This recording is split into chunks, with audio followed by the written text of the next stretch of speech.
আব্দুল্লাহর ওই বাড়িতে। জোরে বলেন, আর একবার জোরে বলেন, কে আব্দুল্লাহর ওই বাড়িতে নোরে মেলা লেগেছে।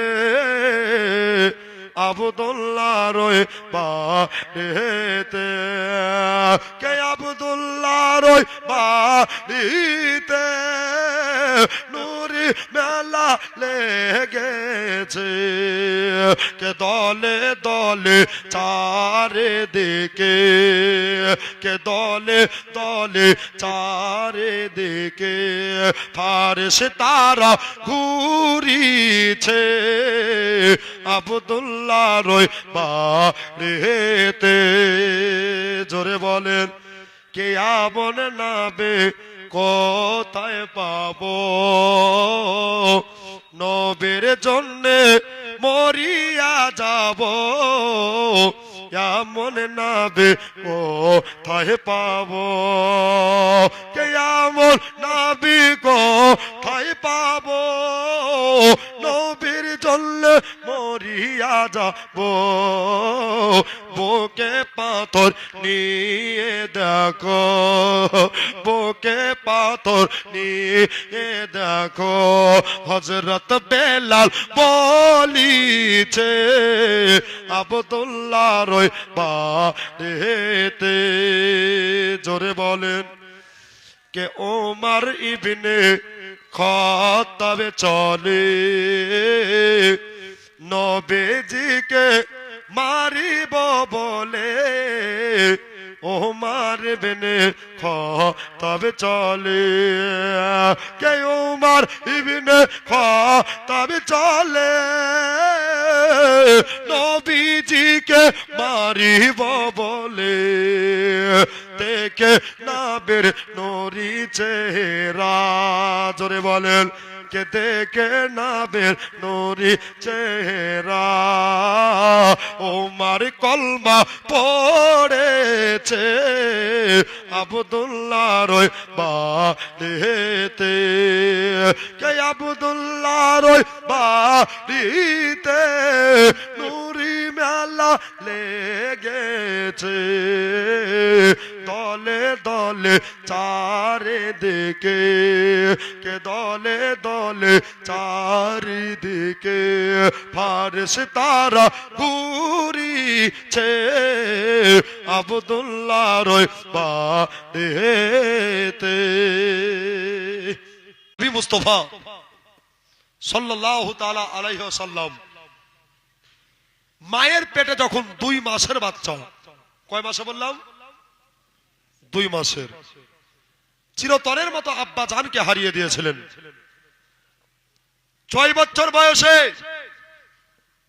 আল্লাহ রাসূল আম্মা জান হযরতে তয়বা তাহেরা আবেদা আমিনা রাদিয়াল্লাহু তাআলা আনহাকে হারিয়েছিলেন। ধরে বলুন, জগতে মাও নেই, বাবাও বেঁচে নেই, নবী কার কাছে থাকবে?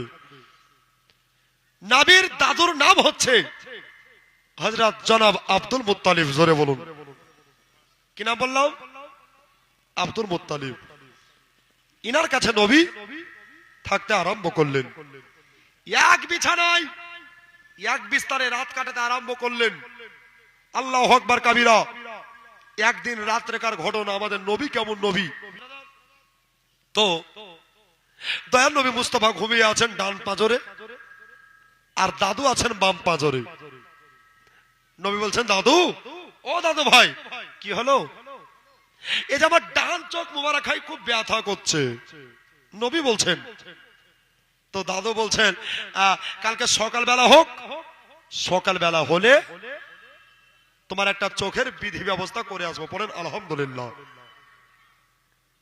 দাদু সকালবেলা হলে কি করবেন? বলছে, 7 সমুদ্র 13 নদীতে পাড়ি দিতে হয় তো দেব, কিন্তু আমার পোতা মুস্তাফার চক্ষু ভালো করে আসবো। সবাই একরাম রাদান ইসলাম, আমার মা খালা বোনেরা ভাইয়েরা, হযরতে আব্দুল মুত্তালিব রাদিয়াল্লাহু তাআলা আনহু ইনি বললেন খোদা গো, মাহারা ছেলে, আব্বা হারা ছেলে, এই ছেলেটা ইনি বলতে লাগলো যে আমার ডান চোখটায় ব্যথা করে দাদু গো, কাল 7 সমুদ্র 13 নদী যদি আমাকে পাড়ি দিতে হয় দেব, নবীর চোখের ব্যবস্থা করে আসবো। সকালবেলা হলো, সকালবেলা হয়ে যাওয়ার পরে এবার দেখেন বাবারা, এ মা বোনেরা, সুবহানাল্লাহ, নবীকে গোসল করাইয়া দিলেন, আল্লাহ নবীকে সুন্নতি লেবাস পরিয়ে দিলেন, সুন্নতি লেবাস পরিয়ে দিয়ে এবার ব্রাদার নবীজি আপনার ওটের উপরে সওয়ারি হলেন। চলে যায় চলে যায় চলে যায় দাদা পোতা, যেতে যেতে যেতে যেতে ব্রাদার আপনার কেনা এবার একটা জিনিস লক্ষ্য রাখা গেল, এই অনেক দূর চলে এসেছে, অনেক দূর আসার পরে পিছে ঘুরে তাকিয়ে দেখলো আল্লাহ অনেক দূর চলে আসলে, তবে আর বেশি দূর গেলে হবে না, আমাকে আর বেশি দূর পৌঁছালে হবে না। ওই যে একটা খ্রিস্টানদের আপনার গির্জা দেখা যাচ্ছে, ওই গির্জার আর কাছে যাব, আল্লাহওয়ালা রাহেবকে পাবো, আর খ্রিস্টানদের পাদ্রীকে বলবো যে আমার পোতা মুস্তফার চক্ষু যে ভালো করতে পারবে তাকে 1000 ওট বিতরণ করা হবে। একবার জোরে বলেন সুবহানাল্লাহ। আমার দাদারা, দিদিরা, আমার গর্ভবতী মা খালারা, আজকে কান দিয়া দিল দিয়া কথা গোলা শুনবেন। এবার বাবা আমার নবীজি আপনার উটের লাগাম টেনে দিলেন, লাগাম থামিয়ে দিয়ে এক পা দু পা করে নবীর দাদা জনাবে আব্দুল মুত্তালিব রাদিয়াল্লাহু তাআলা আনহু এই দয়ার নবীকে নিয়ে চলে যাচ্ছে। আর নিয়ে যাওয়ার পরে এবার বাবা যেমনই আপনার ওই গির্জার কাছে পৌঁছে গেছে, ওই পাদ্রী যেটা ছিল বাবা আপনার আমার নবীকে দেখে ওই পাদ্রীটা যেন দরজা বন্ধ করে দিয়েছে, দরজা বন্ধ করে দিয়েছে। আব্দুল মুত্তালিব বলছে কি ব্যাপার, ব্যাপার তো ভালো লাগছে না, আমার পোতাকে দেখে এই পাদ্রীটা কেন দরজা বন্ধ করে দিল। এই বারবার করে আরবের ভাষা হল আরবি, আরবি ভাষাতে বলছে আদা খলবা বাদা খলবা, দরজা খসাও। আমি একাই আসেনি, আমার সঙ্গে দোনো আলামের রহমাতুল লিল আলামিন এসেছে। ওগো একটু দরজাটা খসাও। বারবার করে দরজা খসায় না, 1 ঘন্টা কিংবা 2 ঘন্টা পরে এদিকে আব্দুল মুত্তালিব একটা নিয়ত করেছে, আল্লাহ যতক্ষণ পর্যন্ত দরজা না খসাইবে আমি আব্দুল মুত্তালিব আমার পোতাকে এখান থেকে কোন জায়গা এক চল নড়াচড়া হবে না। বাবারা আমার মা বোনেরা, এই দেখেন বাবা আমার নবীজি সাল্লাল্লাহু তাআলা আলাইহি ওয়াসাল্লামের চক্ষু মোবারকায় ব্যথা হচ্ছে বাবা, এমন অবস্থায় আল্লাহর কসম আল্লাহু আকবার কাবীরা। এবার 2 ঘন্টা পরে ওই আল্লাহওয়ালা পাদ্রীটা আপনার খ্রিস্টানদের আপনার গির্জার যে পাদ্রী ছিল বাবা, এই একেবারে সুন্দর করে গোসল করে জুব্বা পাগড়ি পরে চোখে সুরমা লাগাইয়া আতর মেখে এবার বাবা ভসাম করে যেন দরজা খসিয়ে দিয়েছে। একবার জোরে বলেন সুবহানাল্লাহ। বলছে আমার পোতার চোখে ব্যথা করছে আর তুমি সাজা খুঁজা করছো, এতক্ষণ টাইম কেন লাগলো? ওই পাদ্রীটা কি বলেছিল জানেন? আমি জানি শুনে নেন। ওই পাদ্রীটা বলেছিল, ওগো নবীর দাদা আব্দুল মুত্তালিব একটা কথা বলি, আপনি যদি একাই আসতেন তাহলে দরজা খোলা থাকতো, আপনার সঙ্গে মোলাকাত হতো, আপনার সঙ্গে মহব্বত হতো, কিন্তু আমি কিছুই বুঝতে পারলাম না।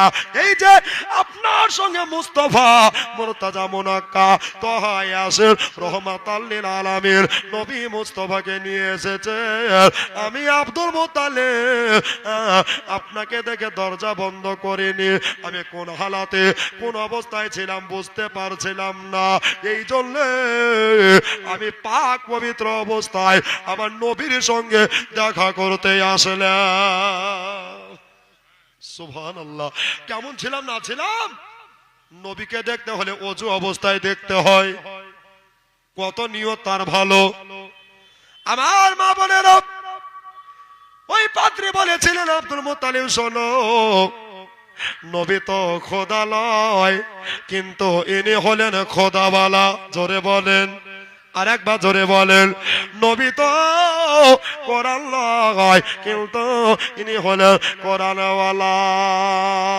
এবার দেখেন বাবা বলল, তাহলে এই জায়গায় কেন এসেছেন, কিসের জন্য এসেছেন? একটাই কারণে, একটাই কথা বলতে লাগলো। বলল কি কথা? বলছে ওগো শোনো, ও আল্লাহওয়ালা পাদ্রী, ও খ্রিস্টানদের পাদ্রী শোনো রে।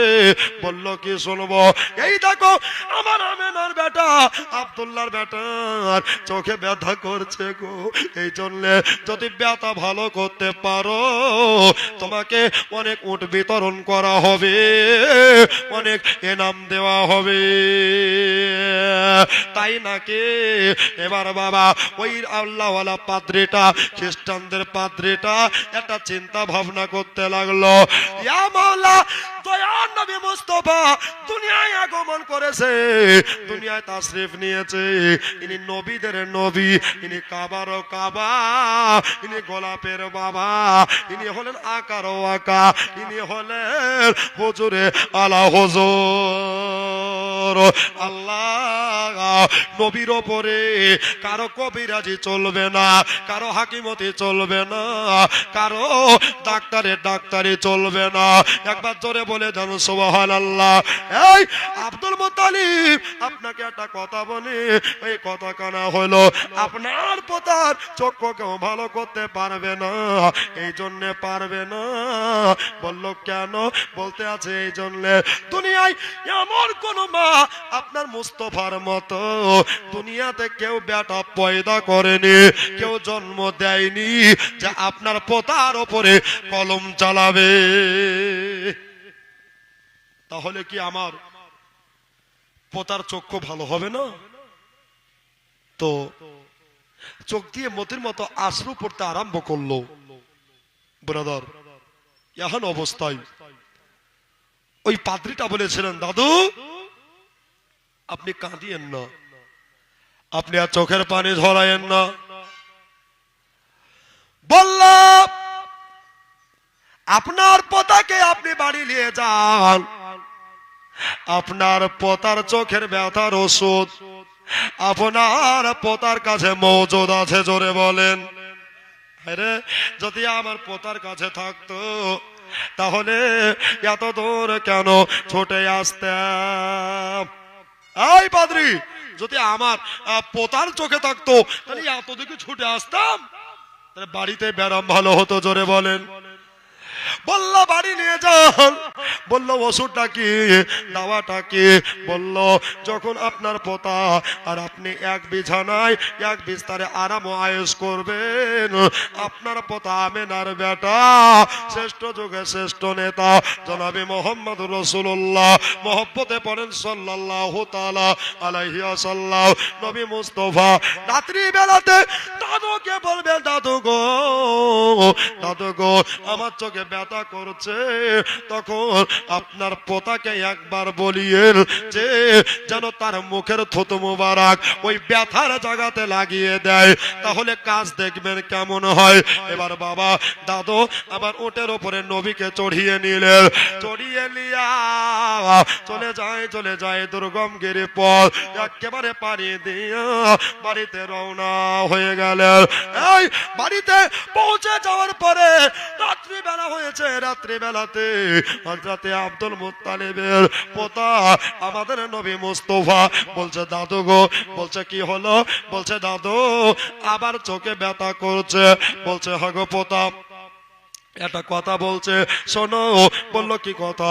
বলতে আছে এই কথা কানা হলো যে ওই যে জায়গায় তোমার ব্যথা করছে ওই জায়গাটায় তোমার মুখের থুতু মুবারক একটু লাগিয়ে দাও, একটু বুলিয়ে দাও। এবার দাদুর কথাতে পোতা নবী মুস্তফা যেন বাবা মুখের থুতু লিয়া আপনার কিনা একেবারে ব্যথার জায়গায় লাগিয়ে দিয়েছে। আর যেমনি লাগিয়ে দিয়েছে বাবা ব্যথা যেন কারেন্টের মতো ভালো হয়ে গেছে। যেমন থুতু দিলাম আমার ব্যারাম একেবারে ভালো হয়ে গেল। জোরে বলেন। এই নবীর থুতু মুবারক ওষুধের চাইতে দামি, জি ওষুধের চাইতে বেহতার। এবার দেখেন বাবা এমনি করে দিন যায় রাত আসে আর দাদু আব্দুল মুত্তালিব রাদিয়াল্লাহু তাআলা আনহু জানে বাবা আপনার একটা দুটা লয় 132 বছর বয়স হয়ে গেল। আর আমার নবী মুস্তাফার যেন বাবা 8 বছর হলো। কয় বছর? 8 বছর। দয়ার নবী মুস্তাফার দাদাই আব্দুল মুত্তালিবের শরীর কানা বড় খারাপ হয়ে গেল। আজ হলো কালো হলো আর বাবা কোনদিন বেড়া ভালো হইল না। বাবারা আমার মা বোনেরা এবার দেখেন বাবা সুবহানাল্লাহ সুবহানাল্লাহ আমার আব্দুল মুত্তালিবকে একটা খেজুরের চাটাই পাটিতে রেখে দেওয়া হলো, খেজুরের চাটাইতে বিছানা পেতে দেওয়া হলো। এই 10 ভাই কিংবা 9 ভাই মিলে এবার চারিদিকে বসে আছে আর আব্দুল মুত্তালিব আমার নবী মুস্তাফাকে ডান পাঁজরে রেখে দিয়েছে বাবা। বারবার করে নবীর দাদা নবীর দিকে তাকাচ্ছে। দাদা গো, ও গো দাদা আপনি কি বলবেন একবার বলে দেন। বললো ও আমার বড় বেটা হারেস রে, এদিকে আয় রে বাবা, এদিকে আয়, তোর সঙ্গে মোলাকাতের কথাই আছে, তোর সঙ্গে প্রেমের আলাপ আছে রে বাবা। এবার বাবা হযরতে হারেসকে আপনার কাছে ডেকে নিলেন আর মাথায় হাত বলিয়ে দেয়া বলল এই যে বাবা হারা ছেলে, এই যে মা হারা ছেলে 8 বছর বয়স হয়ে গেছে। ওরে আমার বড় বেটা খবরদার তোমাদের ছোট ভাই আব্দুল্লাহর বেটাকে যেন তোমরা দেখিও। এই বড় বেটা আমি তোমার দায়িত্ব দিতে চাই, তোমার হেফাজতে রাখতে চাই। এবার বাবা সব ভাইয়েরা বলেছিলেন আব্বা হুজুর বেয়াদবি মাফ করবেন, একটা কথা না বললে নয়। বলল কেন? বলতে আছে এই জন্য শোনেন, এই আমার নবী মুস্তাফাকে সব চাচার কাছে 1 মাস করে আমার নবীজির পালি চালু করে দেন। 1 মাস বড় ভাইয়ের বাড়িতে থাকবে, 1 মাস মেজো ভাইয়ের বাড়িতে থাকবে। বছর করে নবীর বাড়িতে আপনার নবীর চাচার বাড়িতে দাওয়াত আসবে, নবীজির আপ্যায়ন সেবা যত্ন ভালো হবে। আব্দুল মুত্তালিবের চক্ষু দিয়া মতির মতো যেন পানি পড়ে গেল রে বা, মতির মতো পানি ঝরে গেল। এবার বাবা হযরতে আপনার কিনা আমির হামজা বলে ওগো বলল কে? বলতে আছে ওগো আব্বা কেন আপনি কাঁদতে আছেন? কিসে তোলে চোখের পানি পড়ে? আপনার চোখের পানি কেন পড়ে গো আব্বা? আব্বা গো আমাদের কোনো কথায় আপনি বেজার হলেন নাকি? আমাদের কোনো কথায় আপনি দুঃখ পেলেন নাকি? এবার বাবা বলল ওরে আমার বড় বেটা, ওরে আমার মেজো বেটা, একটা কথা তোমাকে না বললে হবে না। এই বড় বেটা হারেস গো, আমার নবীকে তোমরা কেউ পালির ভাত খাওয়াইও না, আমার নবীকে তোমরা অপমান করিও না। আমি আব্দুল মুত্তালিব আমার নবী মুস্তাফাকে নিজের জানের চাইতে ভালোবাসি।